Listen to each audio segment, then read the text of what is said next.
Saan man sulok ng mundo, meron daw Filipino. Tulad na lang sa Africa. Ang layo nun. Pero may ilang Afrikano na tututong magsalita mag-Filipino. Paborito pa ang adobo. OFW daw kasi ang nagpauso. Mga taga-Africa na nagsasalita ng Filipino at nagluluto at kumakain ng Pinoy adobo. Tagot al kaldero! Taob ang kaldero! At laman ng vlog ng dating overseas Filipino worker sa Africa na si Rowell Francisco. Taong 2020, nag-umpisa si Rowell sa pagva-vlog sa Equatorial Guinea, isang bansa sa Africa. Ang trabaho ko sa Equatorial Guinea ay data entry specialist. 20 years na po akong OFW. Sa Equatorial Guinea, 8 years ako. At sa lugar na mahigit 12,000 kilometers ang layo sa Pilipinas siya nakatagpo ng kaibigan. Si Celsa na tinatawag din niyang Tia Mami.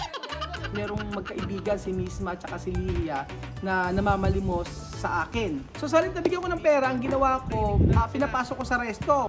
Bago sila kumain, nag-pray. Na-amaze ako. Umorder pa ako ng pagkain sa kanila at doon ko nakilala yung pamilya Matinga. Doon ko nakilala si Tia Mami. Mira que vamos a comer hoy comida filipina. Comida Pilipino. Ibinibida rin ni Tia Mami ang pagkaing Pinoy sa African community at ang paborito nilang Filipino food. Adobo. So ayan, yung sopas natin. Isinama pa ni Rowell ang pamilya ni Tia Mami dito sa Pilipinas. Ang pagpapatuloy ng kanilang international friendship, abangan. OFW nagtrabaho sa Africa, dinala ang best friend Africana sa Nueva Ecija. Ito ang kanilang pambihirang international friendship na nagsilbing inspirasyon sa iba. Mabilis na napalagyan mo po kay Tia Mami.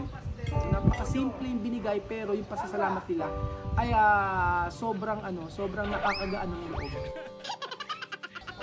Noong 2023, nagpasya si Rowell na isama ang kanyang mga kaibigan mula sa Equatorial Guinea sa kanyang pag-uwi dito sa Pilipinas. Ngayong taon, napagdesisyonan ni Rowell na bigyan sila ng isang malaking sorpresa.